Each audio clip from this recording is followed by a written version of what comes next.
H-Town, what's up? You know what time it is. It's time for the best 120 minutes of your day.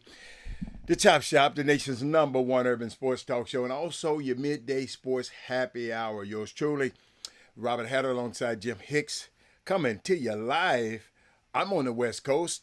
Y'all on the wherever coast y'all are. But we're coming to you live, but I just can't wait. Let me tell you something. Can't wait to get this day going. Got some interesting things to talk about today. It's one of these shareable shows that you might want to share with somebody. It's one.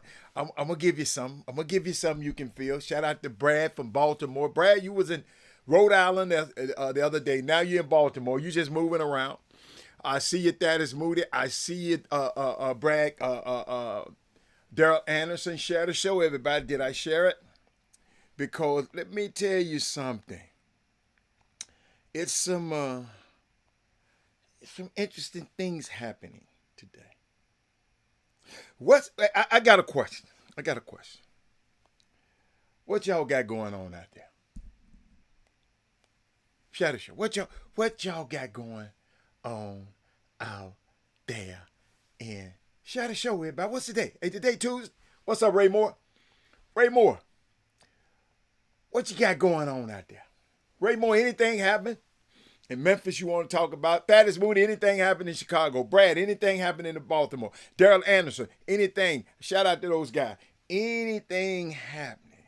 Did I share the show? I shared the. I'm just making sure I shared the show. That's all. I'm just making sure. People talking about, I'm just getting people texting me, and let me get all that text and stuff out the way. Got so many. I'm just trying to wait on a few more people because it's a text tag. Tell somebody to get to the Chop Shop right now. Text tag. Tell somebody. Eric Bone is in the building. Know where you at today. I hope I know where you at today.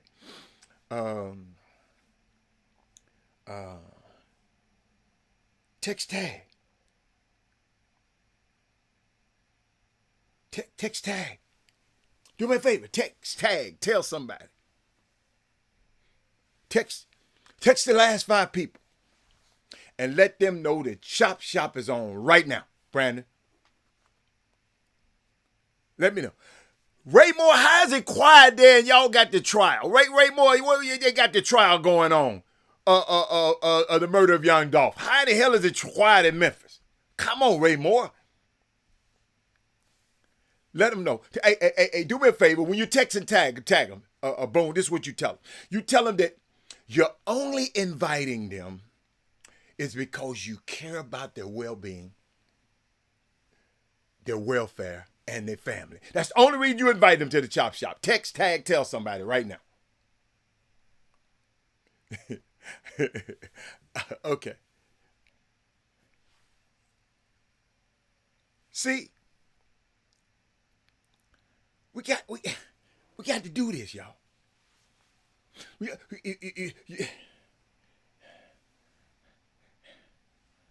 See, somebody taught me this a long time ago.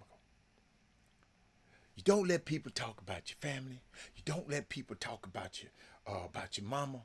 You don't let people talk about your pastor, entertaining gossip is participating in gossip. Silence is absent. When you're silent, Keeges, what's up, baby? Keeges, let me. Don't let people talk about your family. You don't let people talk about your mama. You don't let people talk about your pastor. You don't entertain a gossip. See, when you entertain gossip, it's participating in gossip. Silent is being absent. I just got some stuff, man. Wow. I just shout out to TSU played Jackson State this weekend. TSU, if you need tickets, somebody just sent me, hold on, they need tickets. 713 313-7271. And I know y'all don't get it in the beginning. 713. So that's a given, 713. So throw that out the one. 313 7271. 313 7271.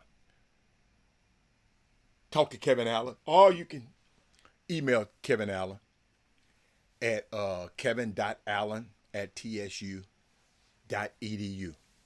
kevin.allen@tsu.edu. Jackson State, TSU. This weekend, y'all got to be in there. Dion ain't there. All of y'all was there when Dion there. Dion ain't there. Dion behind. Dion behind me today. Sonya, what's up, baby? Keys, it's gonna be a unique day. Happy birthday to Jameson Morrow. He's a member of the Boom Boom Room. Happy birthday to him. Have a great day today, my young man. And but I got a question to all of y'all. My boy Kevin Allen, he probably ain't on here, but he's a little he fall into this category too. And I'm just trying to figure something out. And I need y'all to help me today. That's why I need y'all to text, tag, tell somebody. Text, tag right now. One more time.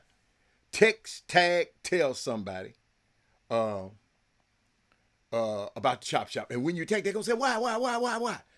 Especially the last five people that text, you know they wanted something. Let them know that the Chop Shop is on right now. Right now.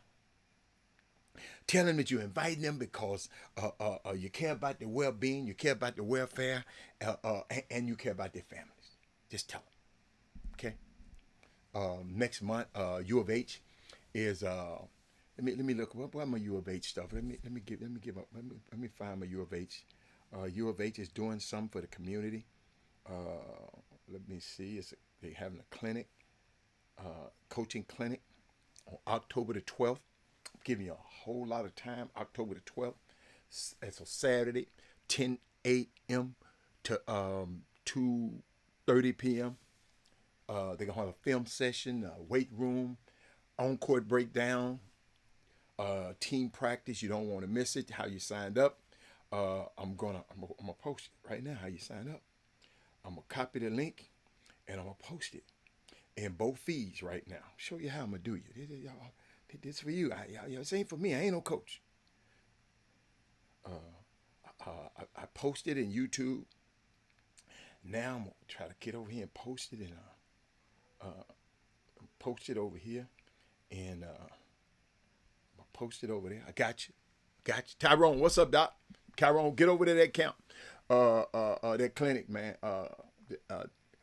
I promise you learn something. Every time I talk to Coach Sampson, I learn something. That whole staff. But I got a question for everybody. That's why I wanted y'all to text somebody and tell somebody, because I'm going to need some help. Sonya.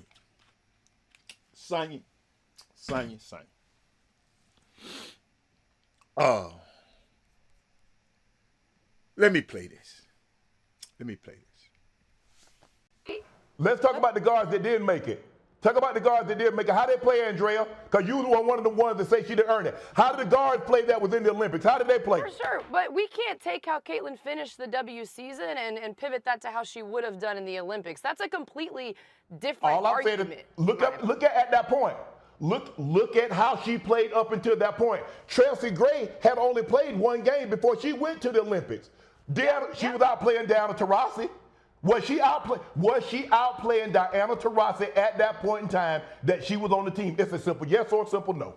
Was Caitlin outplaying Diana Taurasi? But you can't just factor in current play, Shannon. That's all I'm saying. You got to factor in. Well, if you're factoring in Diana Taurasi's Olympic experience, hey, y'all.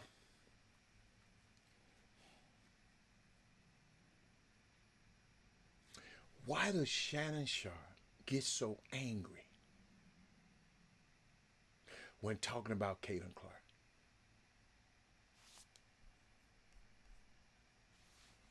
I like Caitlin Clark, but I'm not angrily attacking people for her. Why is he so aggressive? Tyrone, Sonya, y'all can agree or disagree. I don't mind. Treating Crawford, first time I ever seen your name on there. Shout out to you. I don't know you, but man, let me give you more.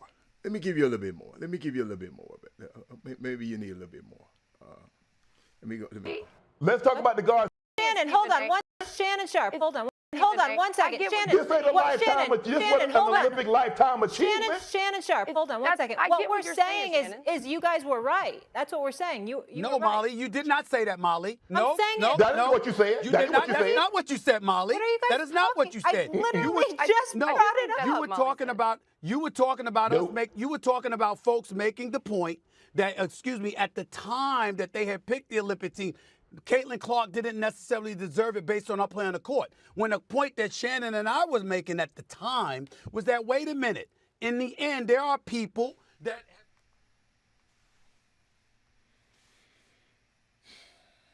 Why are they so aggressive?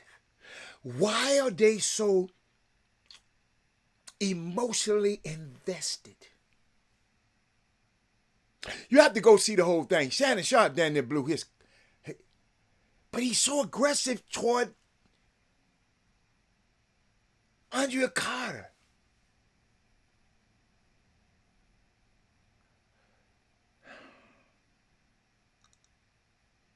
No! Okay. Oh, you say he being Robin. Okay. No, he was being Batman too. But no. He didn't act that way with Skip. You can go on with that one. He didn't act that way to Skip. He bowed down to Skip. Skip told him to take his damn glass, to put your glasses back on. He didn't act that way to Skip. I don't know what the hell you was talking about, Darabon. Why are they so aggressive? Why are they so emotionally involved? Calm the F down. Listen, I don't care about them bullying men. I'm talking about the topic, Kevin K. Why are they so aggressive about defending this woman, Caitlin Clark?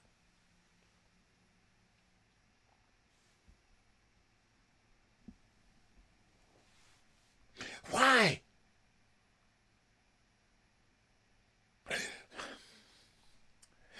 I haven't heard them dudes defend nobody else like this. Y'all listen to me.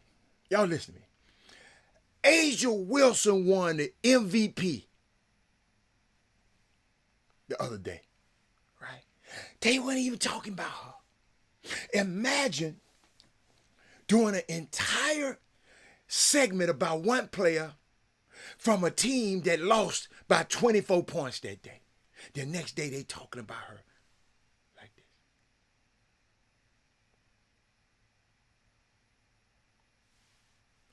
That's a good one. Malik.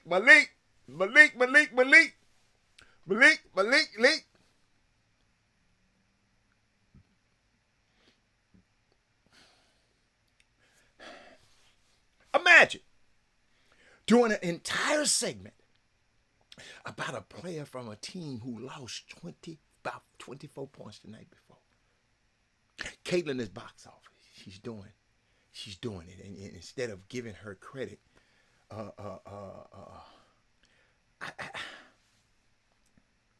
he went about with Chelsea Gray. Chelsea Gray was hurt. But Chelsea Gray is Olympian.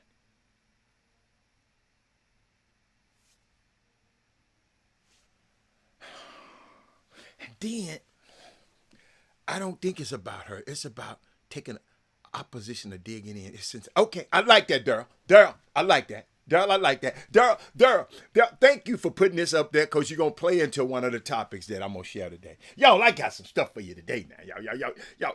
Y'all know I got something for y'all today. Y'all better text tag, tell somebody. I'm trying to tell you. Mindy don't want to miss this. But y'all, I saw something. And I watched this. I'm out here in LA and I saw something in the New York Times. I just didn't like, and I got to address it. This is what they said on the Twitter. Now the article, they got an article. The article, in defense of the person who wrote the article didn't mention none of this. This was the LA Times Twitter people. She got her ass whooped. They put Caitlin Clark suffers a black eye. It was caused by a player who mocked and called her out in June. This the LA Times. Y'all know how many times I didn't email their ass today.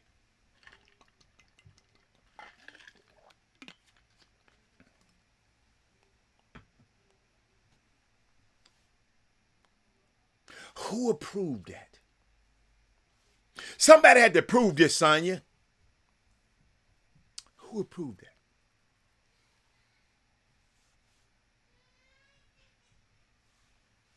Now the article is nothing like that headline, and I must, because some of y'all don't listen to me good. The person who wrote the article, it's a pretty good article, but it ain't talking about she suffers a black. This what the Twitter did, the Twitter people. If these people aren't willing to put their names behind the accusations of talking about Dejanay character of intentionally poking Caitlin Clark in the eye, is because they know it's flat wrong. Thank you. Thank you, Doug. Doug. Follow me, Doug. Share the show, y'all. Share it, because it's about to get better.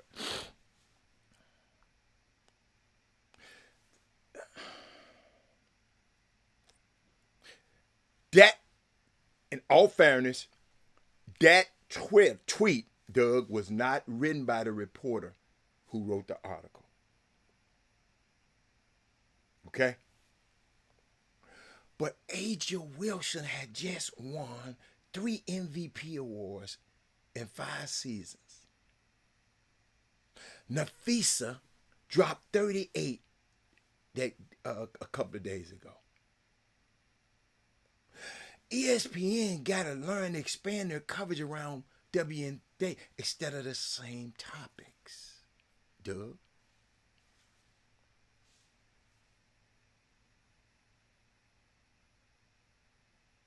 He always hollering at these females. Start yelling at Drea like her daddy used to. Stephen A. didn't even want to try to comprehend that Molly was agreeing with him. I mean, it seems like every time the W comes up, the temperature goes up, because they got checked, him and Stephen A. They ain't got over the people checking their ass about sucking Caitlin Clark off.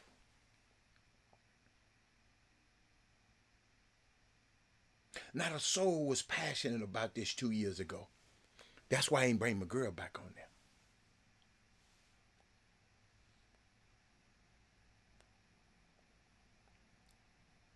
Absolutely, Kevin K.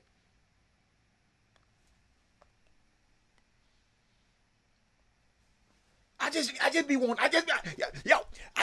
don't know if y'all be watching it. Some of y'all sharp enough to watch this stuff. But I just be trying to bring awareness to it. I saw some last night that kind of bothered me a little bit too. And y'all, listen.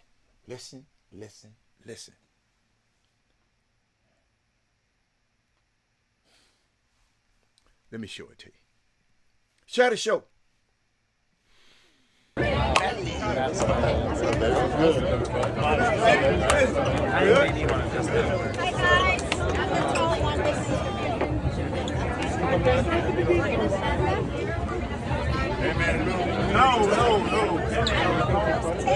Your camera's in the way. You're in the shot, bro. You got it.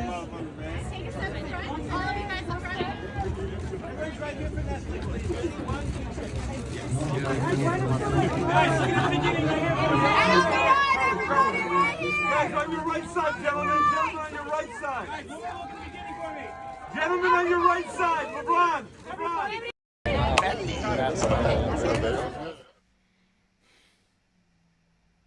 What did y'all see in there?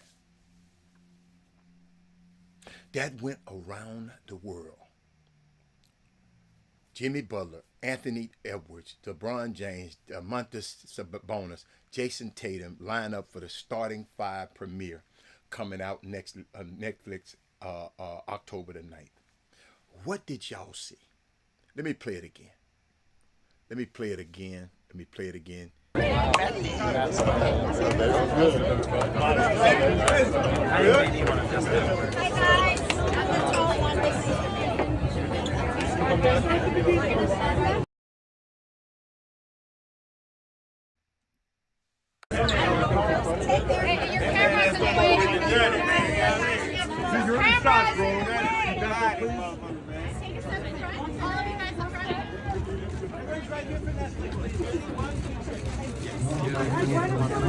Did anybody looking at this? What do you see? What do you see? Let me see something. I'm just trying to. Somebody talk to me. What do you see?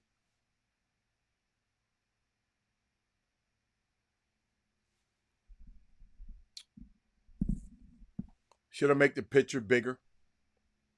Let me see, can I find a bigger picture?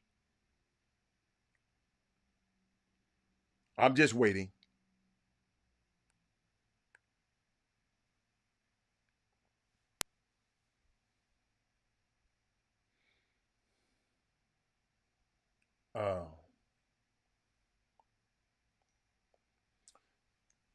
That was a good, thank you, Kevin Freitman. Thank you, Kevin Freitman. Thank you, Kevin Freitman. Thank you, Kevin Freitman. Thank you, Kevin Freitman. Thank you. Thank you, Kevin Freitman. Let me put what he put up, though. This show is going out around the world. This press conference, this press junket is going around the world. No. Ant-Man pulled up to the next Flix premiere like he was making a gas station run. Like he was going to get some Black and Milds and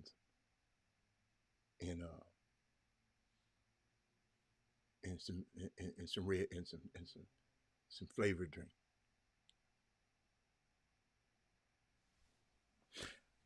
Kevin Freitman is smart enough to know I've talked about this before.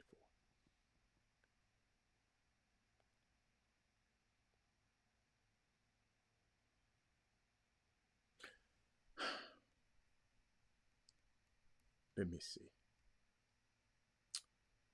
And I'm giving a lesson. Y'all, I'm not talking about him. I'm talking to our next generation, man.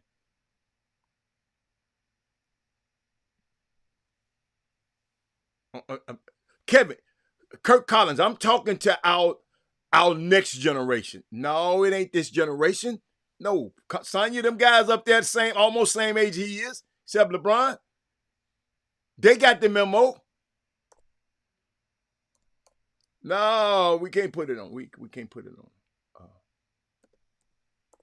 No, we can't put it on. No.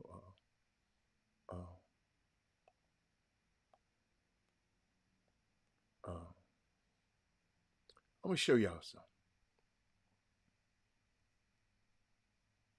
Let me see. Let me try this. Let me see. Is this it? Let me see if this is.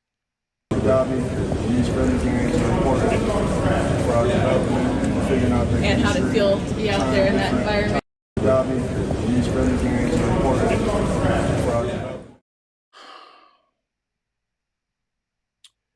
Yo, It matters. It matters. People you have around you.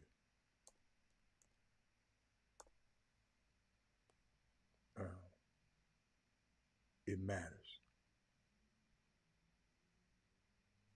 It matters.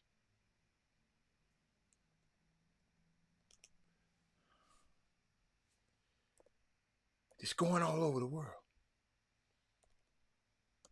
And that's what your son has on.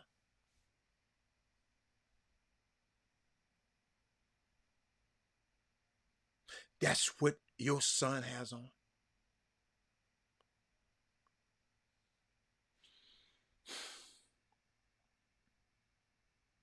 Trying to find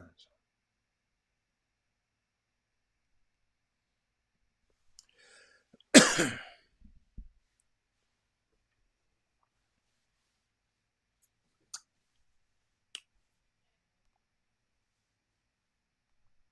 Where's the grown-up in the room? I'm sure that's what that kid wanted to wear. Nothing against him.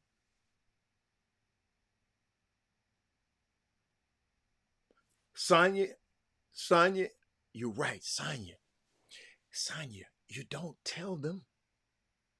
You groom them.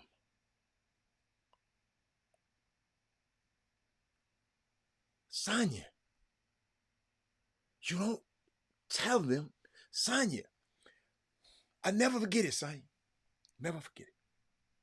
Sonya. My son got injured. Okay? And he wasn't playing, and the game was on TV. I didn't go to that. That's one game I didn't go to. So I look on the bench, and he got a sweater and some jeans and some boots, some nice boots, and he done stuck the damn the bottoms in the shoes, you know, so people can see the boots. I was freaking livid. I know he thought I was crazy. I texted him 1,000 damn times while he was sitting on that bench. Sonya, we just got suits, his first tailor-made suits for those occasions.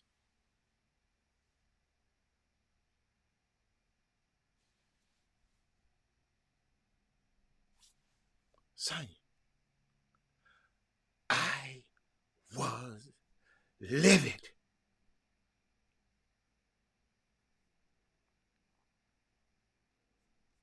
For you to turn on that thing and you got on a sweater and some boots.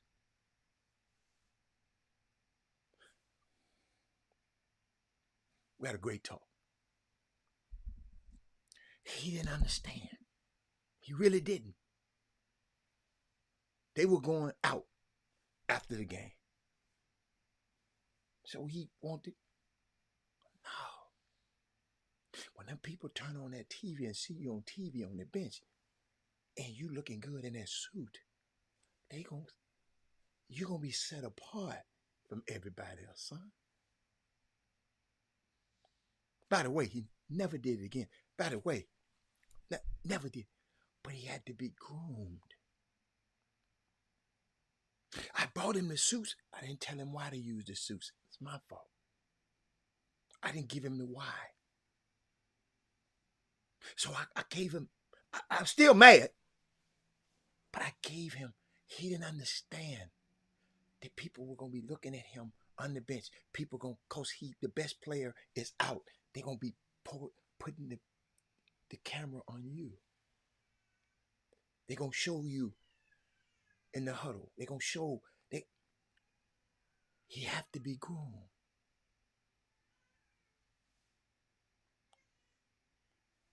They have to be groomed. We can't tell them. They make a lot of money. How the hell am I, you make all this money? Dude, this dude go to Cornell. He did something I couldn't do. He went to Cornell and played basketball. I didn't do that.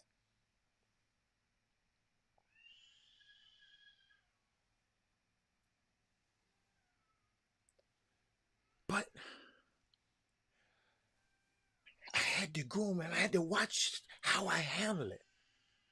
Why did you think I had a dude come up there and fit you and get you suits for these occasions right here?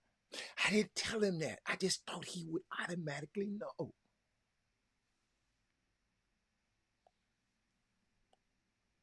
I didn't say tell him, groom them. Let me tell you something, Sonya. If the drunk and the preacher locked in a room for a long time, you're gonna either have two preachers or two drunks. You have to influence them. You just can't say, well, no. You know, you just can't say that. Even the kids that killed young Dolph for some money. I'm looking at the trial yesterday. I hope it's hope for them. But you just can't say, well, you need to do this, and if you don't do that, then I'm going to leave you alone. No, you got to groom them.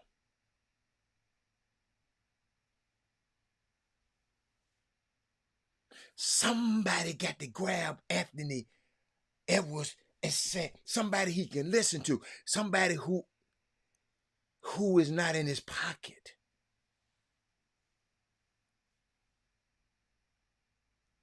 Yeah, you got to start early, but no, I don't agree.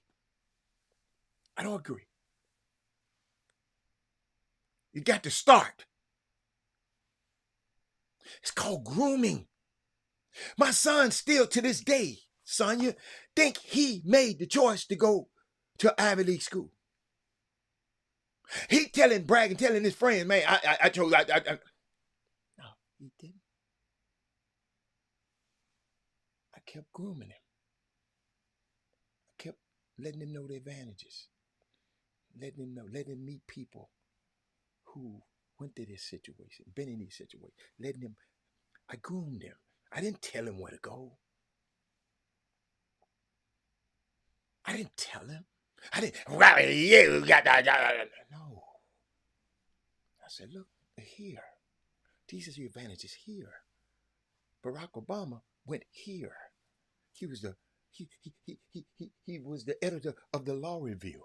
He went to Columbia. He went to Yale. And Harvard. We have to groom them. You thinking you going up there to play basketball. No, you going up there to get an education that every room you walk into for the rest of your life, you can say, oh, I went to Cornell. Oh, I got an MBA from Harvard. Not to say that makes or breaks you. Because we got a woman that's about to be president, went to Howard, HBCU. We got Stephen A. went to Winston-Salem State. He one of the most recognizable, powerful figures in TV, in sports TV, entertainment TV. And Shannon Sharp went to Savannah State. So it don't matter. But you have to groom them. I don't have to be in my son's life. I do this to every kid I meet. Crystal. Crystal. How many, go back, if you know anybody, if you ever had your son on a basketball team, how many of your son's ex-teammates invite you to stuff when they come to town? Where Mr. Hatter, where Mr. Hatter, where Mr. Hatter, where Mr. Hatter, where all of his teammates.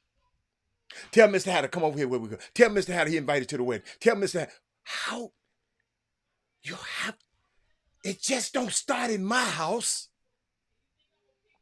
One of his friends think of me as his dad because his dad ain't around. They call me and tell me, happy birthday.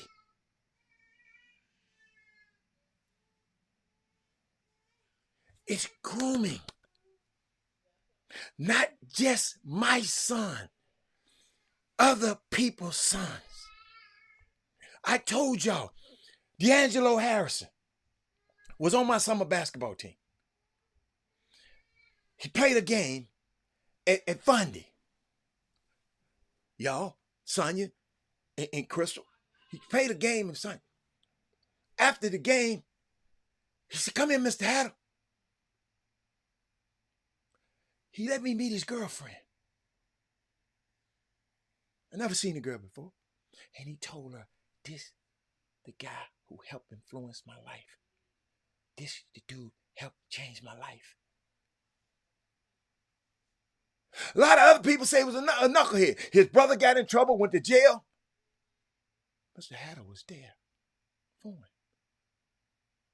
He wasn't my son. So it don't have to be your son.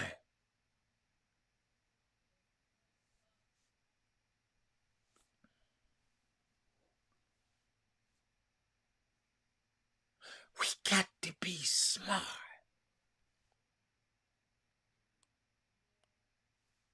We got to be smart. We got to, what's up, Bob?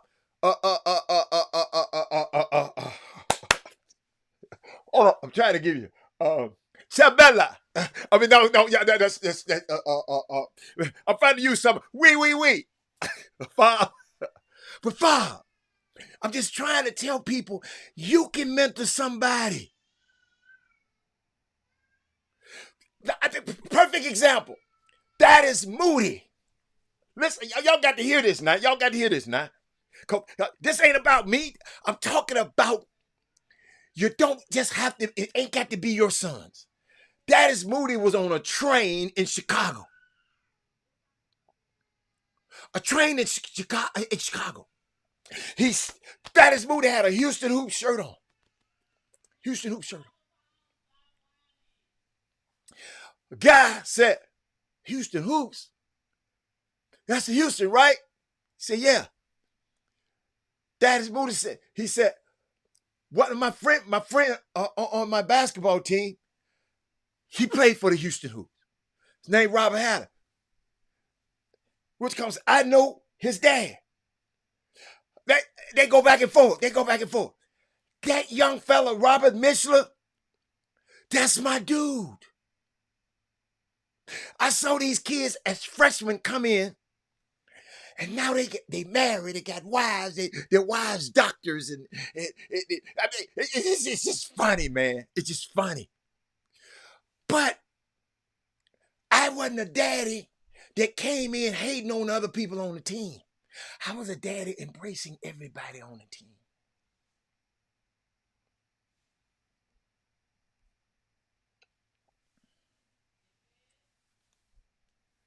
And it don't, bonjour, there you go. It don't have to be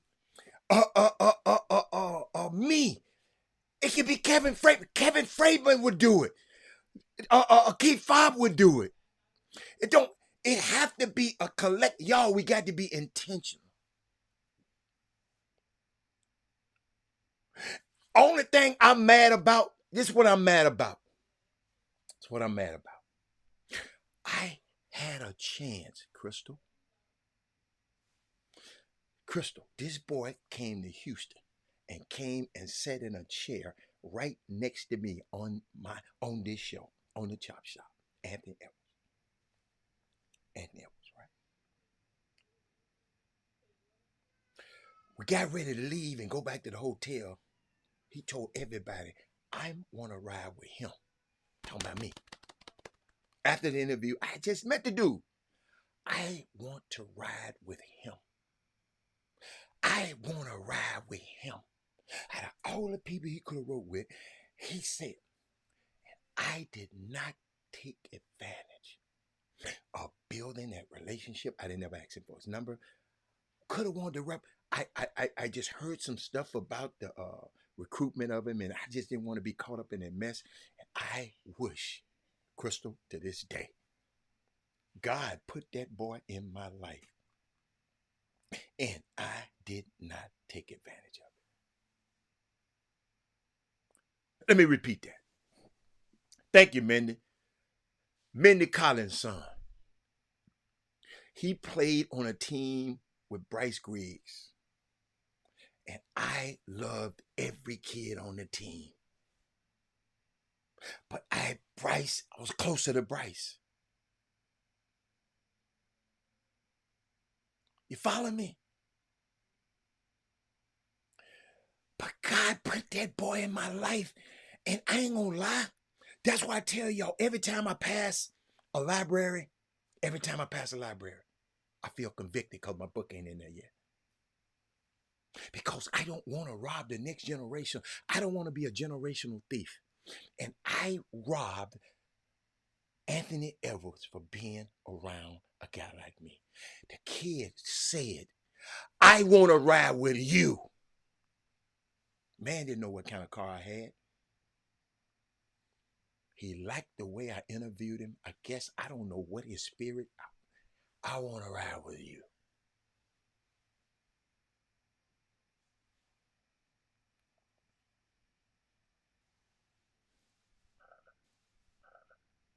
Let me tell y'all something, man. We got to be intentional. I wasn't intentional. Because I ain't gonna lie, I was gonna try to represent him. If I had been talking to him, I would have been trying to represent him back then.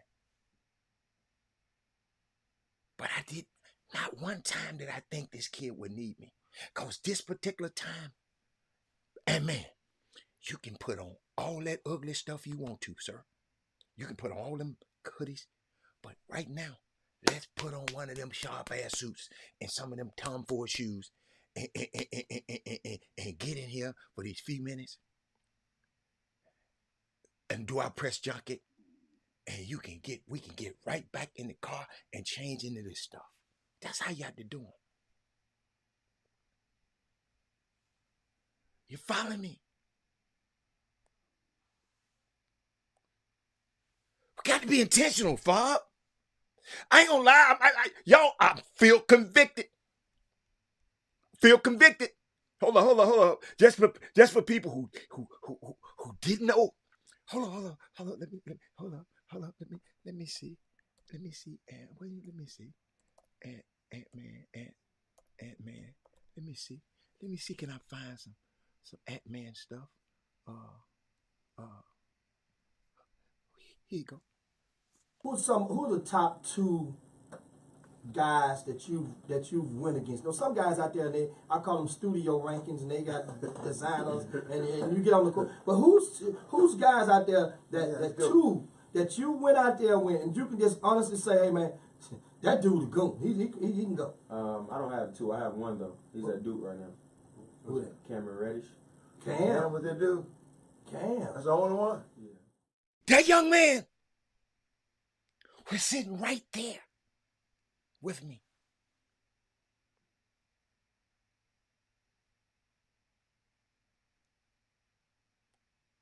God put that boy in my life, and I did not take advantage of it. So that's why I'm talking about it right now. Y'all really and truly, I'm not really talking about him. I'm convicting myself. I'm going to take the blame. You know how y'all don't like to take the blame. I'll take the blame. I ain't blaming nobody else because they put him right there next to me, and the kid said, I want to ride with you. He rode all the way with me over to his hotel. I dropped him. He wanted some Whataburger. I got him some Whataburger. I never said, man, let's exchange number. I didn't say nothing. Because what? I was calling myself, want to respect the process. These guys trust this guy with me. I'm not finna try to talk to this kid about no business. I'd rather talk to the grown people. That was my. But y'all, sometimes you got to be intentional. And when I saw this last night, I wasn't mad at him. So I saw this. I wasn't mad at him. Watch this. Hey guys.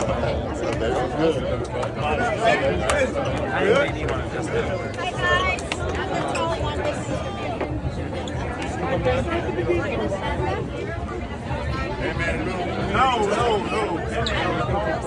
Hey, you're myself. Casey, no way. If I had been in this kid's life, he'd have wore that. He'd have wore that mess. Minnesota was in the conference finals. More eyes on them than ever been on Minnesota since Kevin Garnett and them left. And every time he had on some mess like that, after. And we wonder why Michael Jordan and Magic Johnson succeeded in LeBron, because LeBron used to, like LeBron was a little casual for me today, but he LeBron now.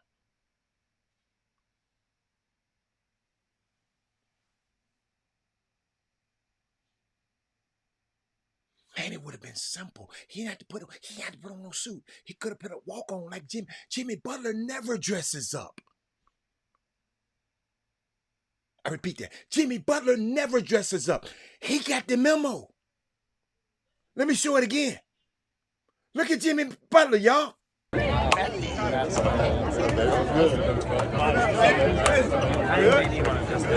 Jimmy. Jimmy got a walk. Some of them big old shoes, I don't like them shoes, but. No. Jason Tatum. The Bulls, they got the memo. LeBron smooth. But he got to keep a hat on because he don't want nobody to see the hair.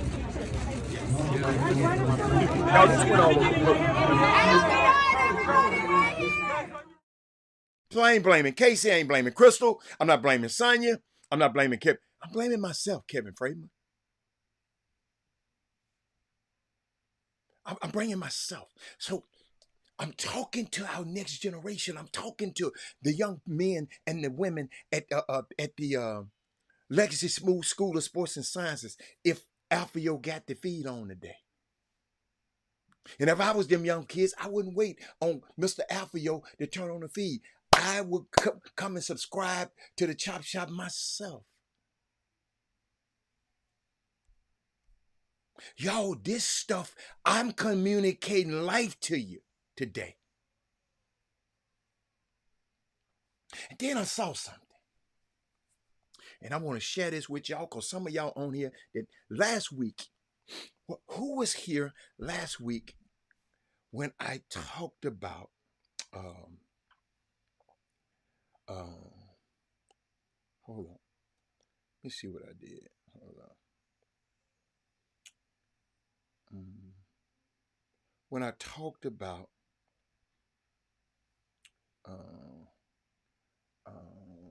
okay, hold on. Here we go.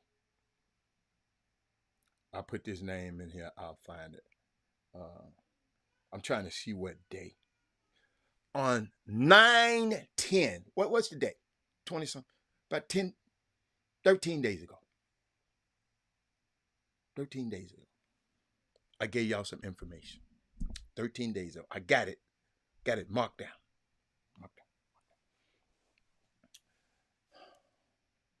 But then I saw it the other night.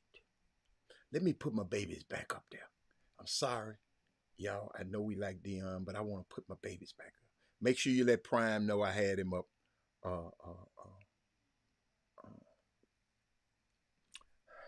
Put my girls back up there. Reason I'm putting them back up there again. Meryl Streep was on this special in this call. And she called Kamala Harris, President Kamala Harris. She said, oh my, I didn't mean it. She said, from my mouth to God's ears. I never forget it. If y'all didn't see the Oprah special with Kamala Harris, you got to go, but it's much CTV. But I want to give you something today. Meryl Streep asked VP Kamala Harris the elephant in the room question the other day. And I wonder who remembered. I ain't going to give you time. If anybody knew it, I'll give you time to put it up on the screen. But she said, I think you're going to win in November. But she said, what happened is he, and he meaning Donald J. Trump, and the officials are going to try to refuse to accept and certify the results.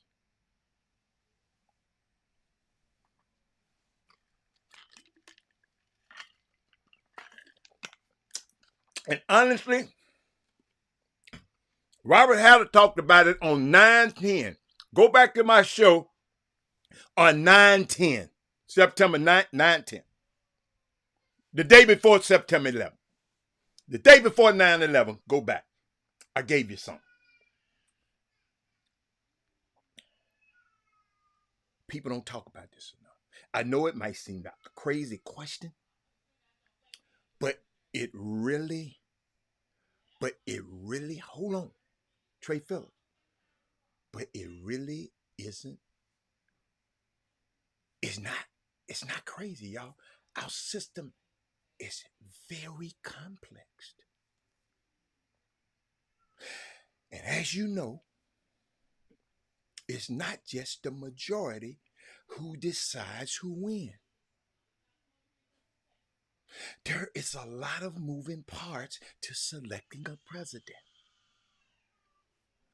In constitutional law, specifically, that when it covered the Electoral College, Donald J. Trump has hired a group of very smart and very tricky lawyers who understand the ins and outs of this process and are already mounting a ground game to do just that. Refuse to certify. I know some of y'all, I'm going to give it to you. But Robert, how can they do it? They don't teach you this in school, y'all. But it's critically important. It's critically important. So, I will explain to you as simple as possible. Okay, this is as simple as I can get it. I'm trying to put it to you where the ghost can get it, but you got to help me a little bit. Because you need to understand how this stuff works. All right? Let me give you a bit of background. There are 538 electors. To win, you need 270. Okay? In each state, these group of electors, they're called a slate. All right? Casey, watch this, Casey. But really, they're just a bunch of individuals just like you and I. But they're called a slate, S-L-A-T-E.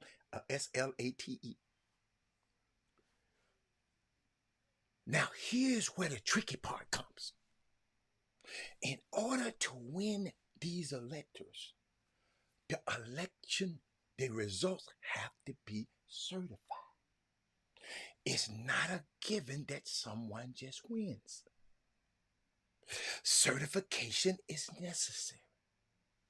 And that is basically just saying that we had a free and fair contest and everything has been counted.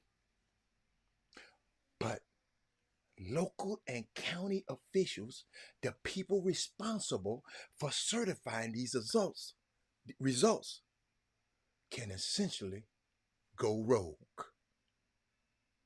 They can go rogue.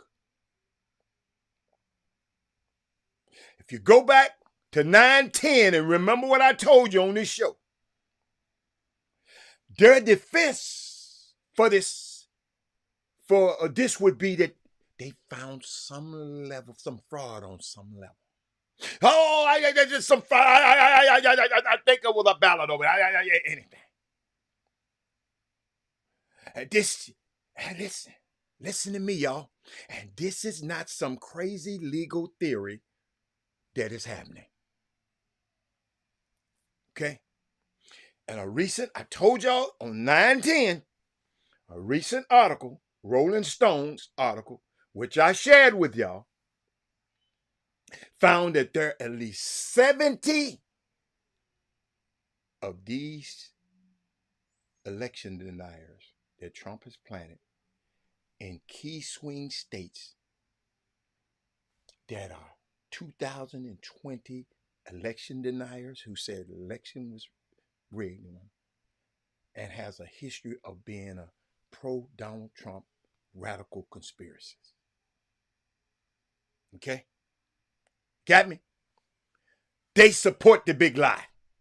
The big lie that Fox News had to pay $787 million lawsuit because Fox supported the big lie. No. Remove it. They ain't got to remove no voters for no. They ain't, son, follow me here. They ain't got to remove. I know you just giving us some information. Son, watch this. Watch this. Something bigger than that. You think I'm worried about him removing voters from the road? I mean, they just get back on the road.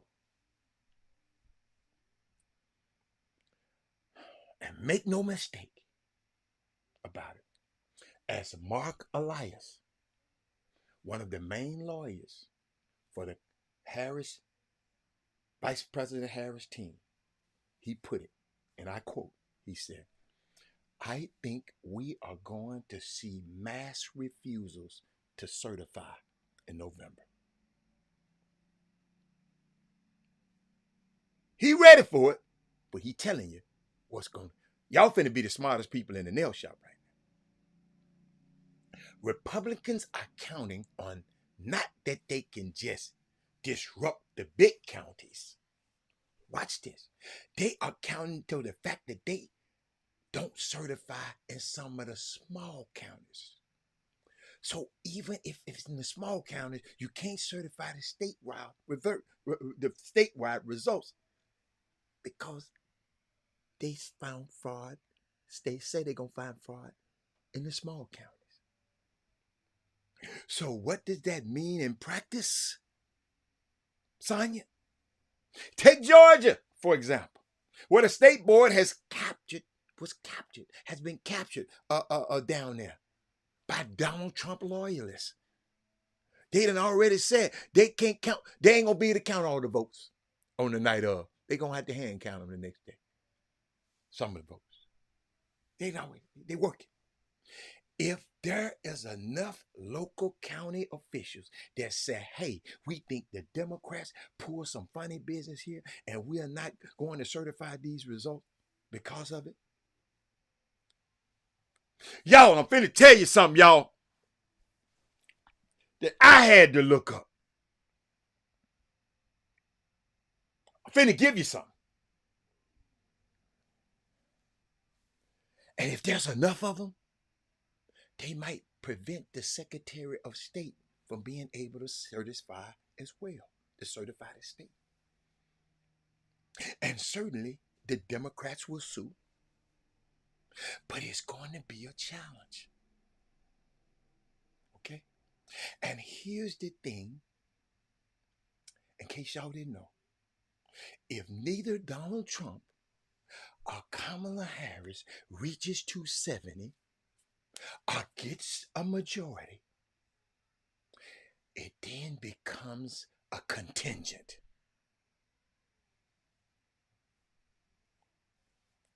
It becomes a contingent. Robert, what is a contingent? Sonya know what it is. Sonya, I'll let you finish telling the story. Come on. What happens, Sonya, if there's a contingent? What happens? I'm going to let you tell it. I'm going to let Sonya tell the story.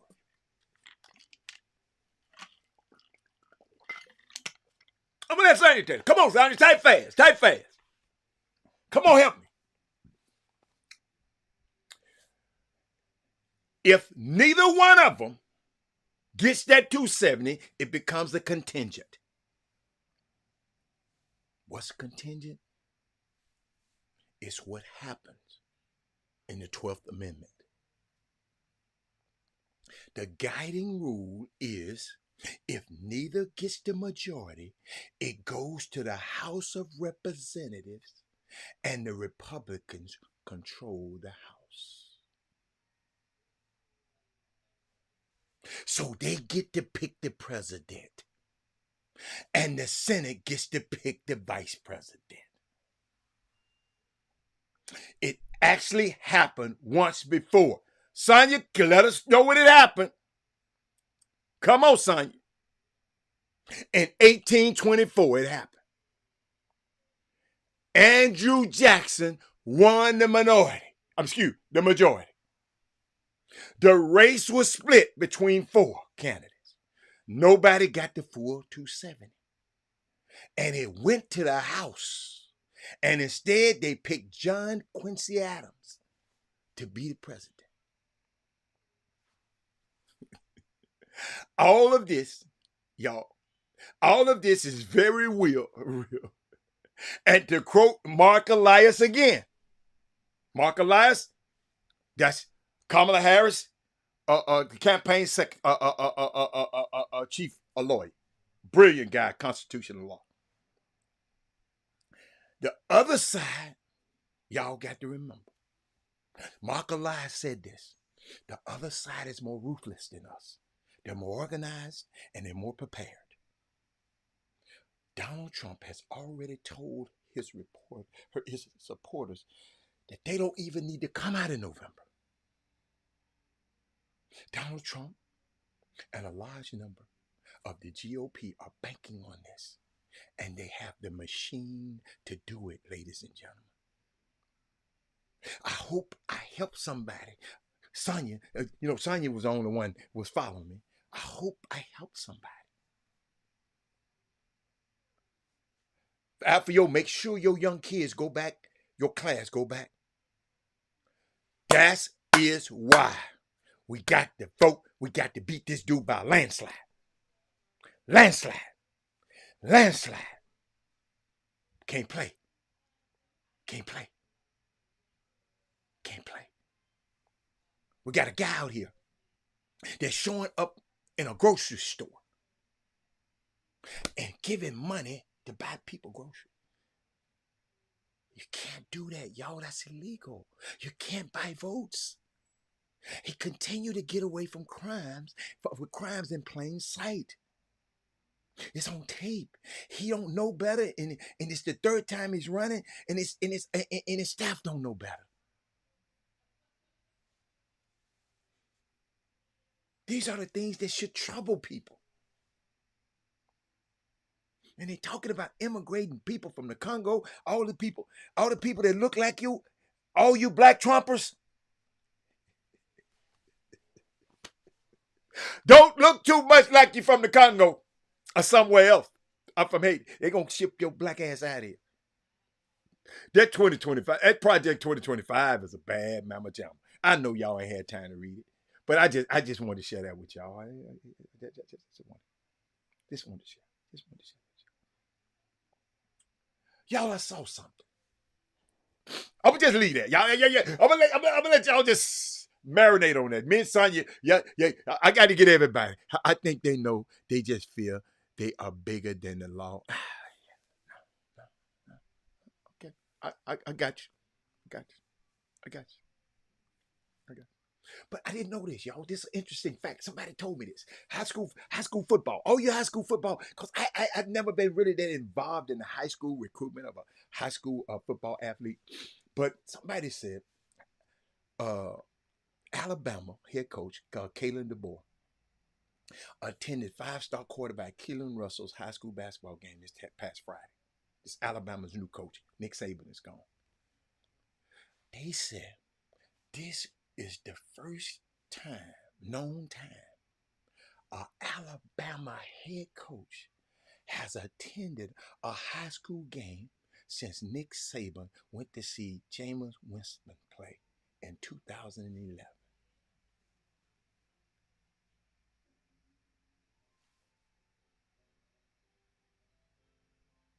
I didn't know.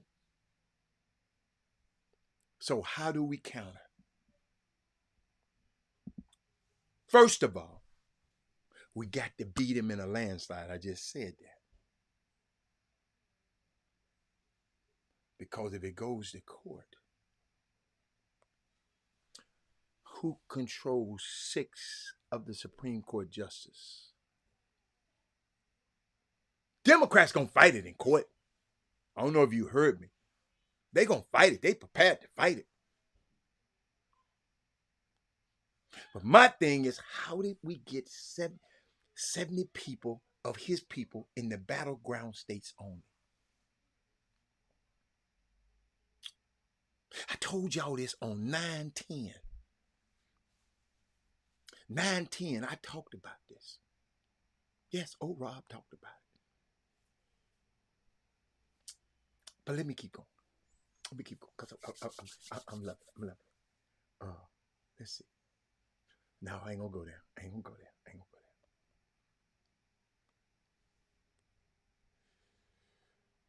My young place.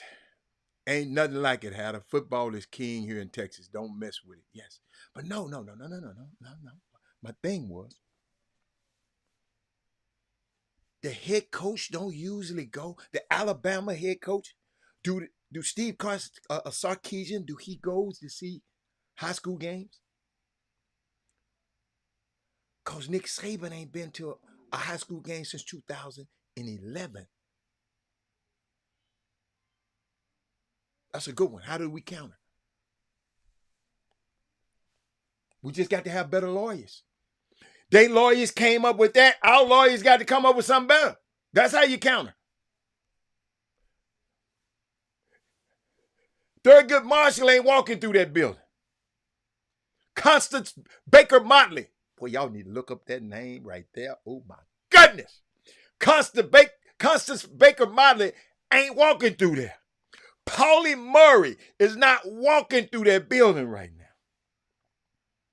I just gave y'all some. I gave y'all some lawyers. Spotswood Robinson. He ain't walking through this door. I just gave y'all some lawyers that didn't play when all things were stacked against us. And they got us through the civil rights movement when it was legal to just go and do anything to us. Had just a reminder, this is our second straight week. Yeah, we know about Texas, but we don't like Texas. Don't nobody like Texas but you. Anybody else like Texas? You and Oprah in that orange. If I had realized she had on that orange, I would have clicked her out the picture. Let me hold up. Oprah, I'm finna get you out the picture. I'm finna put Dion back in there because he just made me mad. I'm gonna put Prime back on. Yeah, Oprah. This man come on here talking about them sorry ass long horn. But you know what though? My young guys, basketball season about to start. Fob, I know your coaches out there. And I saw this.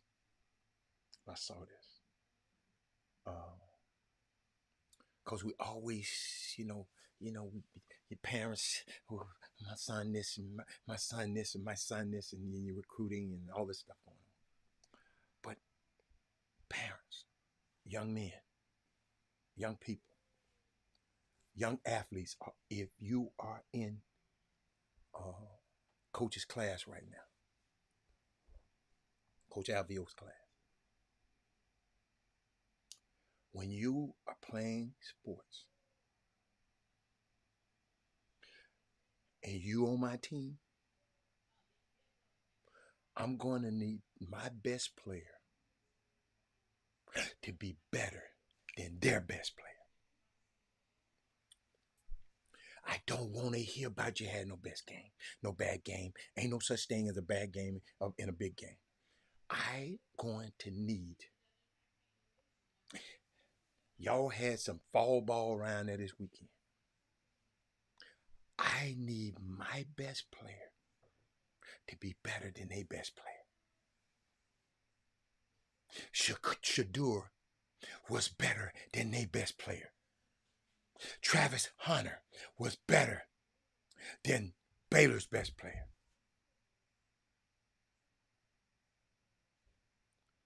Y'all got me?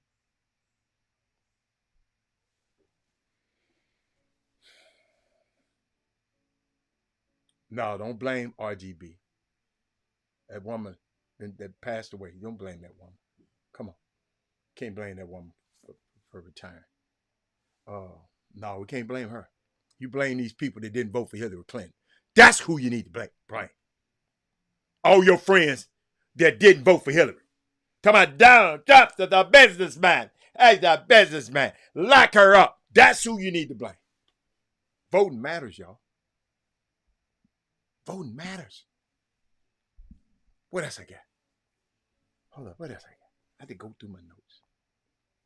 And I wanted to share this with y'all, man, because I just be wanting that. And that's why I love doing this show, because I'm able, to share stuff like this with y'all, because this not only help you in your sports, this help you in your life. I'm still thinking about this young man yesterday, right? It's still been bothering me. I want to play it one more time. It's okay. Just what made you kind of come out and want to talk about that? I'm so sorry. You're fine. It's okay. Like I said, it was a dark moment, and it was a year ago where I had thought about, taking my life. And it was special to me because it just came with my heart that I wanted to share with others and help others as much as I can. Like I said, I'm here. I'm so much to be grateful for. I'm blessed. I know I wake up every day and get to play the game that I love, but I have loved ones around me that love me dearly, and I just wanted to help someone. Hopefully I could save a life or anything. So life happens to everyone. I'm human just like everyone else. Just because I play this beautiful game just doesn't mean life is not gonna happen to me too. So like, I'm grateful for the person that was there for me, and I just wanted to encourage everyone to seek help if you're down and you're depressed. Just try to get help.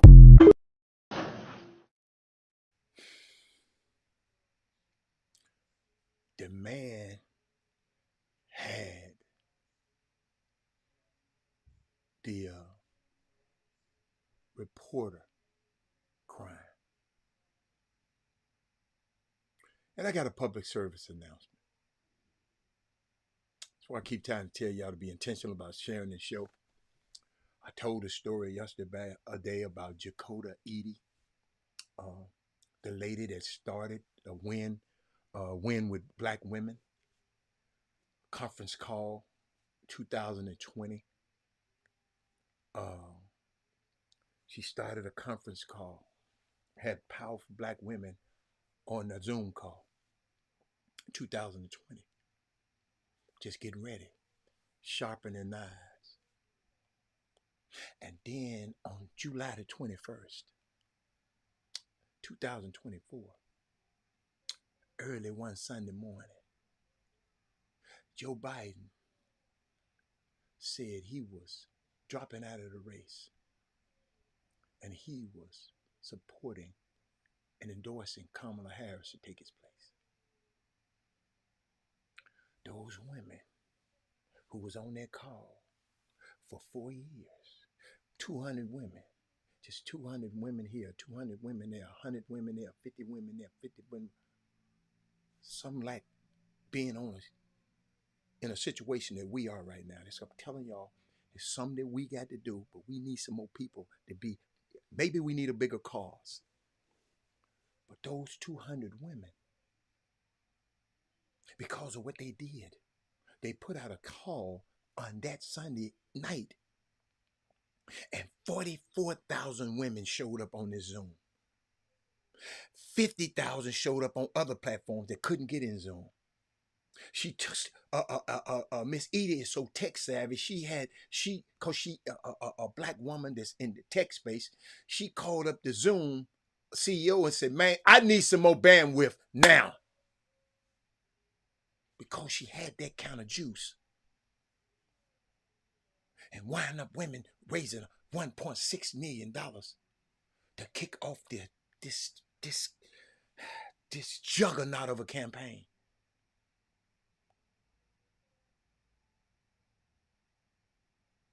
Sometimes we just sit here and just think what we're doing is not important. This show is important to this community, and it's going to reveal itself. And remember, I told y'all on this date. Don't forget, go back to 9/10. And what's the date? 9/24. It's 9/24. Oh yeah, I got to do something. Y'all follow me? Y'all follow me? But I was just thinking about it. And I'm watching the news and I'm looking at the news and I'm watching it. And I know y'all consumers of news and you have to watch where you get your news. But I was just thinking about journalism today. This news media is a bigger problem than we think it is. Alpha, yo, hope your young people are listening. Some of the stuff that CNN and MSNBC does, letting these people sit up there and just lie and don't come at them, it is scripted. Listen to me. We talked about this early in the show. I'm bringing this back. It's going, they just saying, I'm going to just let it happen. This is what they saying in my ear, my producers. Even you black faces and white spaces. You're saying, I can't fight back, Robert. This is my job. But see, what they don't understand, this boom, boom, boom, them women with black women, they are people with brains. Y'all know what journalism is. Y'all got brains. It's not hard. Journalism is asking questions and then asking follow-up questions. You have to ask good questions that requires answers.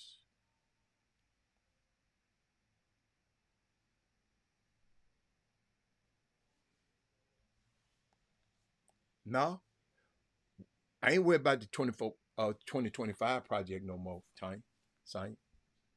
We need to get our project.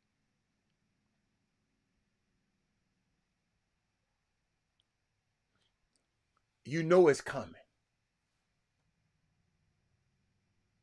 We know it's coming. J.D. Vance is 20, and I'm going to get back to this. J.D. Vance. A lot of people didn't know nothing about Project 2025 until they heard it on this show. They didn't hear from mainstream media. But what is our plan? We worry about everybody else's plan. What Coach Belichick doing over there instead of worry about what's our plan, son? What's our plan?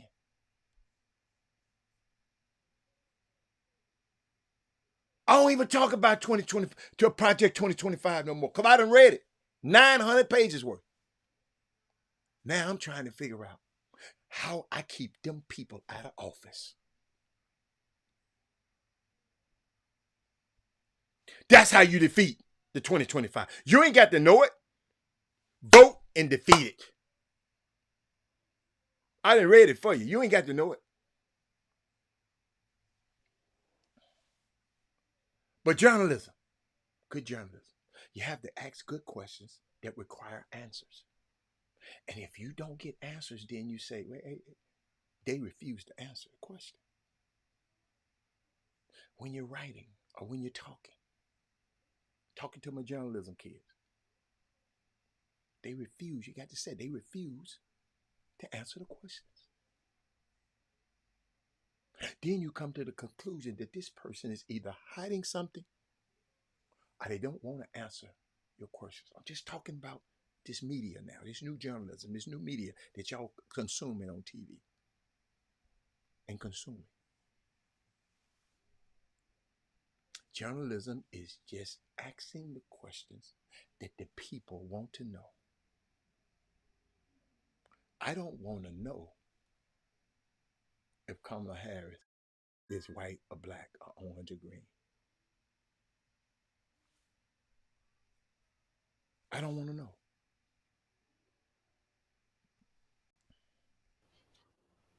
But I'm going to, I got you, Jim.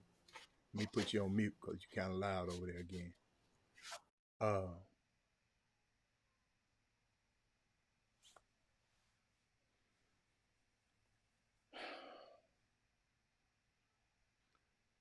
And when you ask these questions, my young people over there at Legacy, When you get the information, then you verify the information. And that's the other component of journalism that don't happen anymore.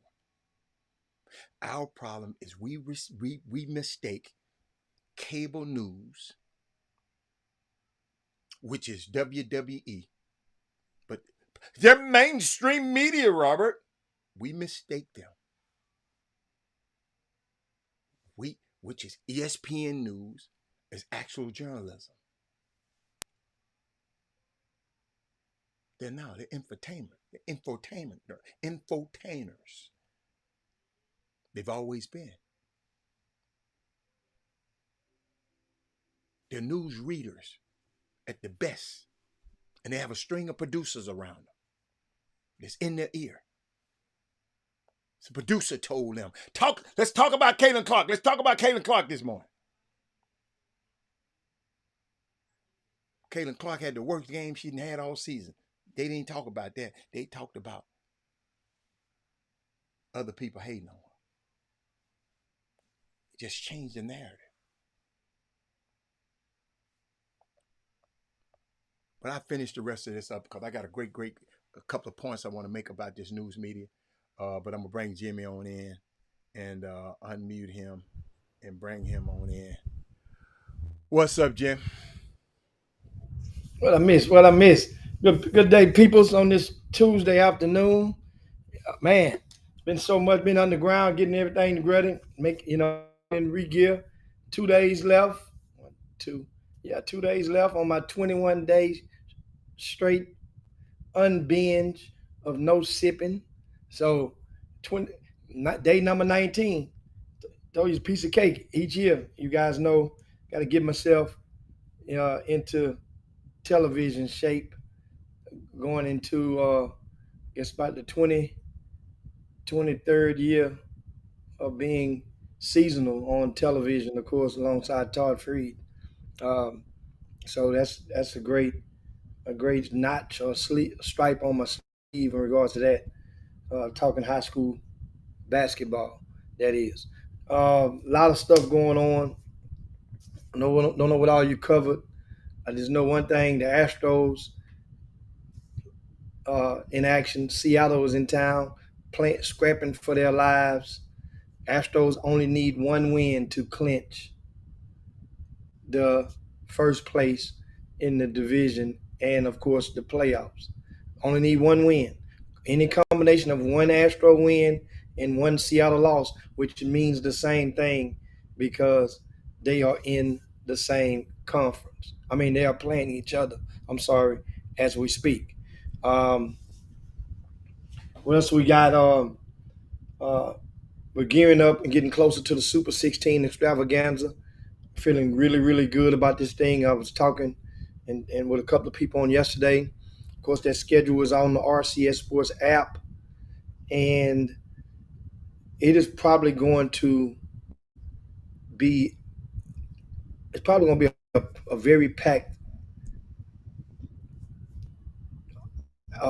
house at the Den Sports Complex, which used to be known as the Sun Auto Sports Complex. De'Aaron Fox and his family bought the naming rights, at least, of that building, and they've remodeled on the inside, painted the floors over and whatnot. It have De'Aaron Fox and whatnot in the walls all throughout the building. And so it's going to be a great atmosphere. That's October the 4th through the 6th. October the 4th through the 6th, the Super 16 extravaganza, which is the fall high school championships. Somebody asked me this morning, how does that work? Say Super 16, but it's more than 16 teams. Yes. We went through this stuff before, but in order to educate you, we started off with 16 teams back in 2004, 20 years ago. However, this will be the 21st Super 16 extravaganza, if you count 2004 as a year. So sometimes math can be tricky to some people. Well, back then it was 16 teams. Now, because of the popularity of the event, the potency of a lot of teams that are pretty much compatible, we expanded to 24 teams. So basically, it's 8 pools with 3 teams in each one. If you win your pool, everybody plays twice on between Friday night and Saturday morning, or mid-morning, or mid-afternoon. If you win your pool, then you're done, and you don't come back to Sunday in bracket play. Only those who win their pool get a bye in the first round. So if you come in second or third, then you must play the first round of bracket play on Saturday evening, late afternoon, about 3, 4, 5 o'clock. Last game is, I think, at 5:20 on that Saturday, October the 5th. So once again, that means at the end of Saturday, there are only 16 teams left. So you need to be super to make it to Sunday.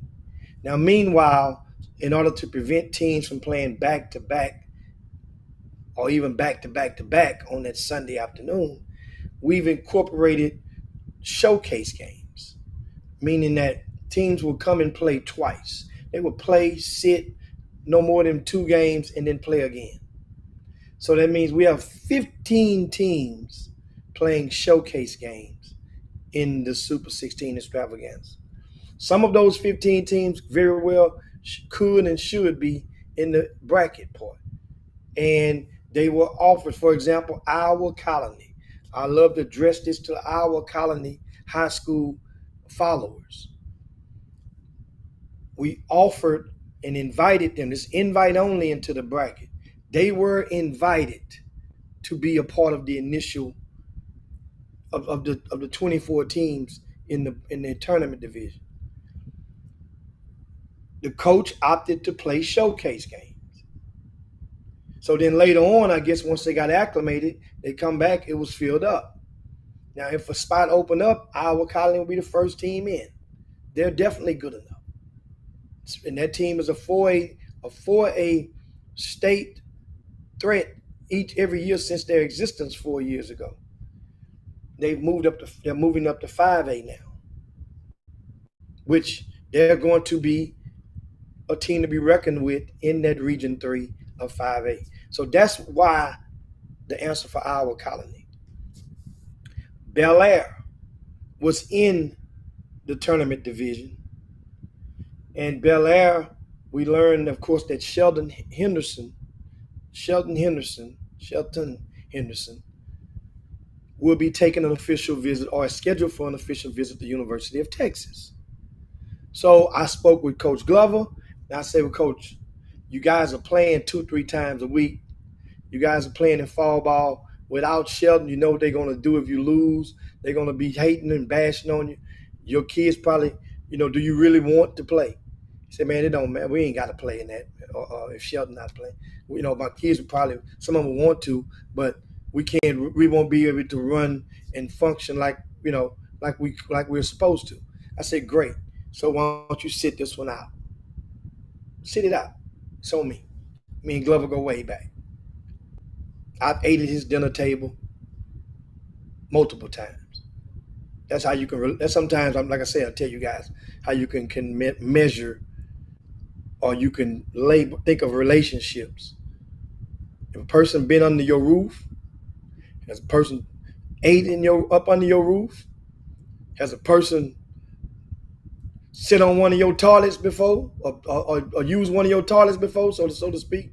Those are different. I'm just saying, but those are different descriptions of some relationships. Some people, you guys, some people, you don't even let them in your house. You're gonna meet them outside, y'all talking in the yard, get them into your house. So that's a level of relationship. That's escalated from just mutual or just associate. So now Super 16 extravaganza, that's pretty much how it goes. It's gonna go down. I'm telling you, on October the 4th through the 6th, you can check out the schedule on the RCS Sports app.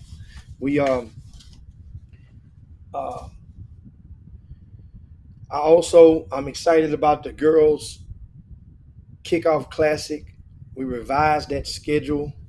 I revised it last night because it came to my attention. some of the people that cover girls basketball let me know that, a couple of those games we had on the schedule is probably going to be not attractive to a nominal fan. They're not, in other words, they're probably going to be blowouts, right? So what I did was I went in, I thought about it, and I waited after a couple of weekends of fall ball, and I picked some brains of some of the coaches and asked them would they be open to swapping swapping the game or whatnot, playing a different opponent. So they said sure.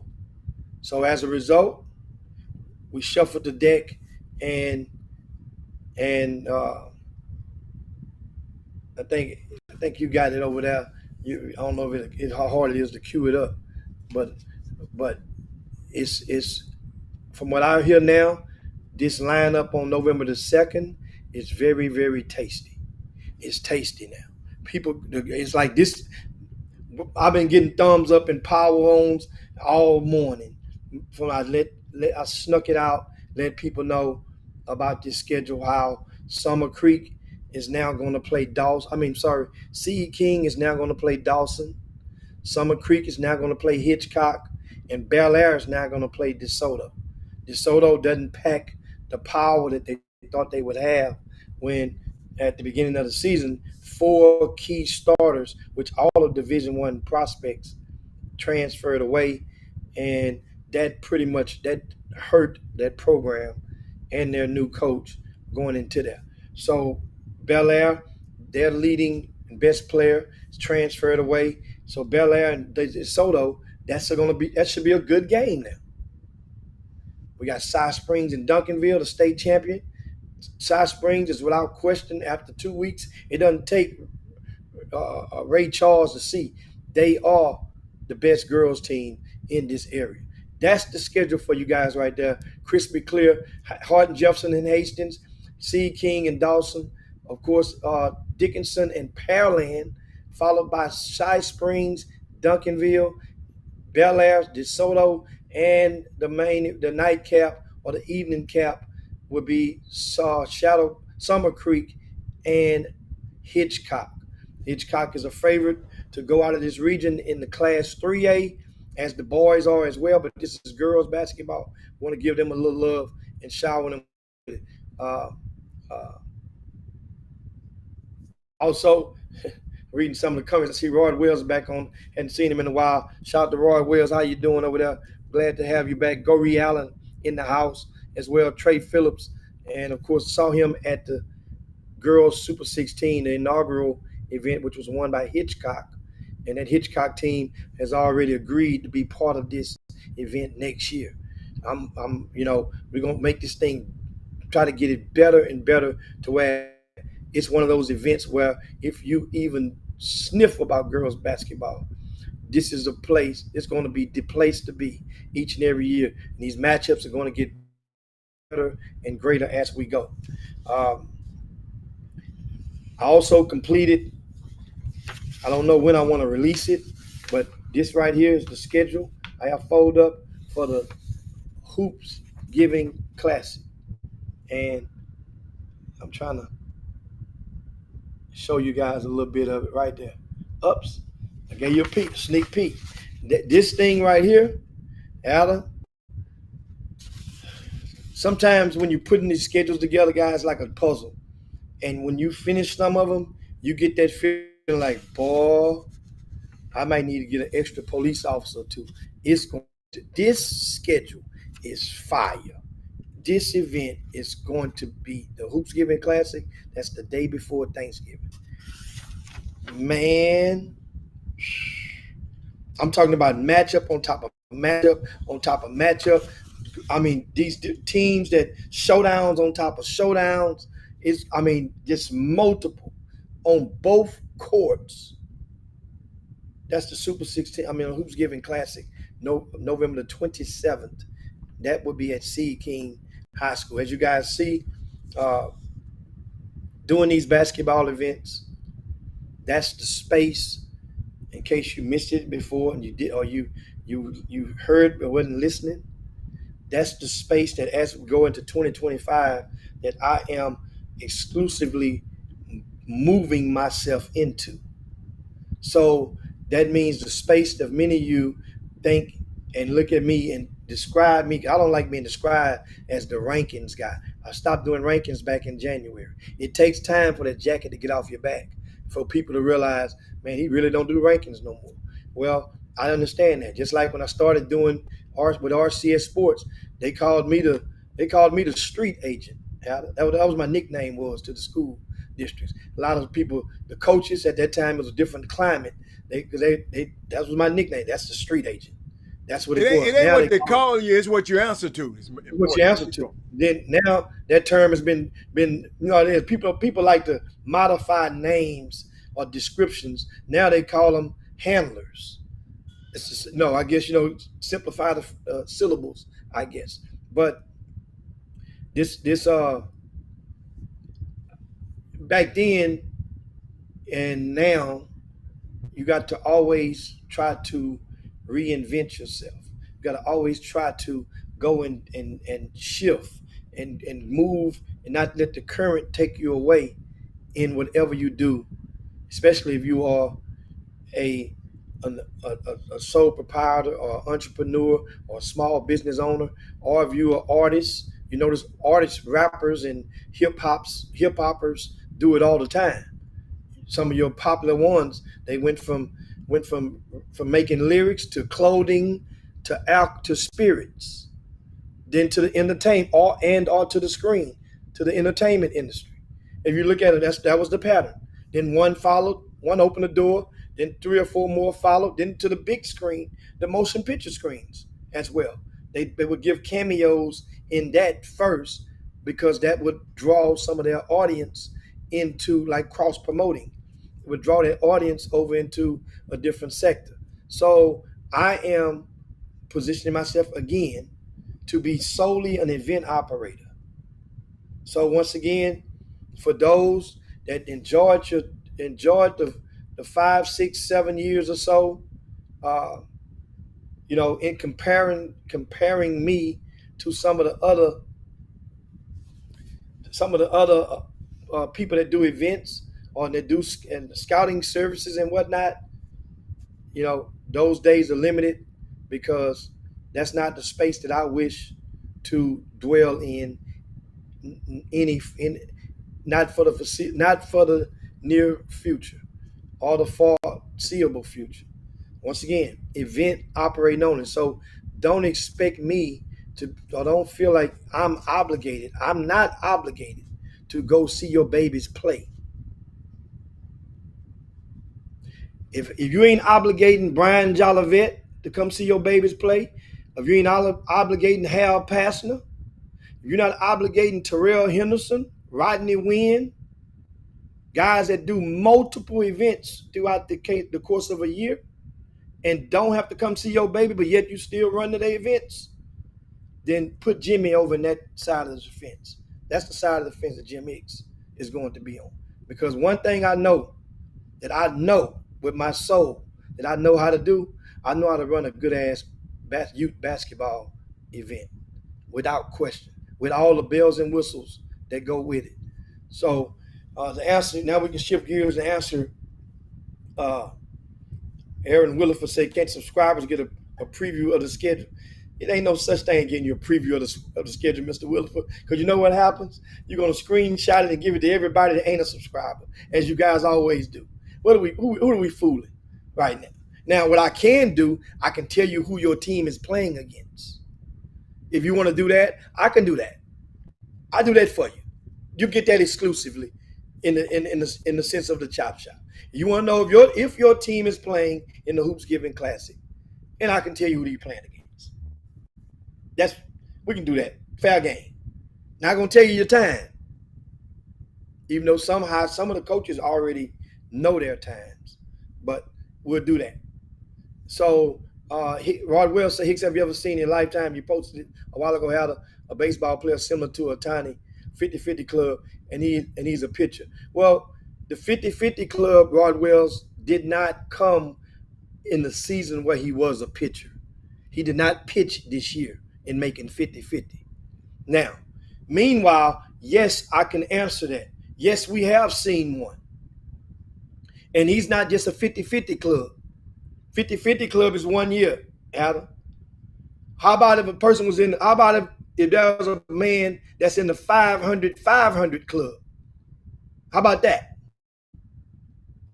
And that's the man that we definitely, really and truly could have been in the Hall of Fame twice. One from steroids and one from post steroid era. And that's by Barry Bonds. Barry Bonds has over 500 home runs and over 500 stolen bases in his career. That's a milestone that to be duplicated. So we'll see the longevity. But Ohtani right now, definitely ain't no doubt about him being special. Is he's definitely special. Now, meanwhile, the thing that's different now about Ohtani is that you're doing it and it's translating into wins. When you were with the Angels, you never made the postseason with the Los Angeles Angels. So it kind of felt like, you were doing your thing, we got you, but the team was still getting their ass whooped. I understand Trout was hurt, and you had injuries, but that's part of the game. Every team's going to face injuries in these day and time. But keep taking it to the postseason. We'll see. I know one thing: as last year, as year before last, it's time to repeat it again. The Los Angeles Dodgers, you don't have to worry about Atlanta Braves this year. But one person you do have to worry about, that is the Padres. The Padres are right there. They are playing some great baseball. And one team that they want more than anything else, and you saw that when they put you out the playoffs, they put you out last time. They want the Dodgers. They can't wait. So you need to worry about the Padres. And hopefully you don't get to see them in the postseason this time. Who else we have on there? On the comments, thank Johnny Arnett, says Pearland has a nice squad. That point guard is shifty, a great decision maker, plays killer defense as well. Another player for Pearland name is Shiloh. Don't know if that's her first name, but she can play all spots. Hightower's looking pretty good too, despite graduating 5 last year. That ladies team is young for Hightower. That's I know about Pearland. We have them in that. You saw the schedule a while ago in the ladies, the girls kickoff classic on November the 2nd at Delmar Fieldhouse. Hey, Pearland, they had a freshman last year. She's back for the sophomore campaign. They lost a little bit. Hightower has a girl about 6'5", and she's a sophomore this year as well. That Hightower team, I'm hoping to get them. They have an invite on the table for the kickoff classic for next year, as well as the Super 16. We'll see if they come. They were one of only 2 or 3 teams that we didn't get in the Super 16 that were invited last couple of weeks ago. What else we got? Out in the news, of course, did you talk Brett Favre? Nope. Well, Brett Favre, of course, was speaking in front of Congress, I think, in a congressional hearing. I don't know if it was this morning or yesterday, and he disclosed of having Parkinson's disease, which is what was popularized by the late great Muhammad Ali, and of course he's speaking there, testifying there. Him being Brett Favre, as a result of the investigation from the down in Mississippi. In case you guys may have missed it or been up on the rock, there were a couple of years back. He and a company that he invested in went and secured some funds that had already been earmarked for welfare recipients in the state of Mississippi. They took these funds, and the owner of the company went and bought a lot of materialistic stuff and been spent on trips and whatnot. He's already pled guilty in court for fraud. Brett Favre has denied and paid some of the has made payments back. Not sure the details, but still, Brett Favre took the money and built a volleyball facility for primarily for his daughter or daughters or family members. So that's, and every time this is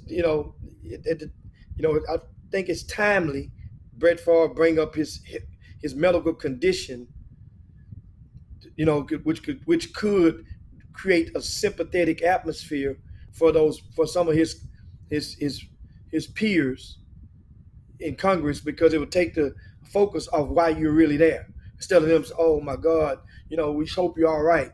No, the welfare recipients still haven't gotten their money back, from what I understand. His partner, the company you invested in, he had criminal charges brought against him. And Brett Favre has been mum in the whole situation because of Mississippi. And you guys know how they go. No telling what could happen if they start unraveling the cords of that situation. We got also, I think, young men's that commitments. I don't know if we have any. I think we had one yesterday.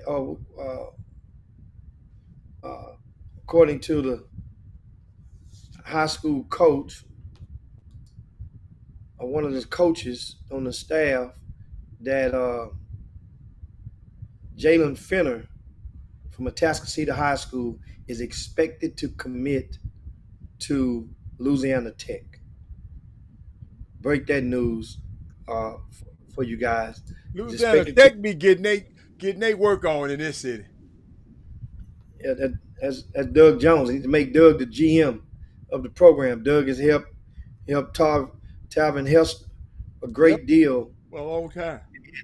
Once again, but unless Doug Jones open his mouth and say, Coach, I wouldn't mind having that GM spot when you move on, or at your next gig.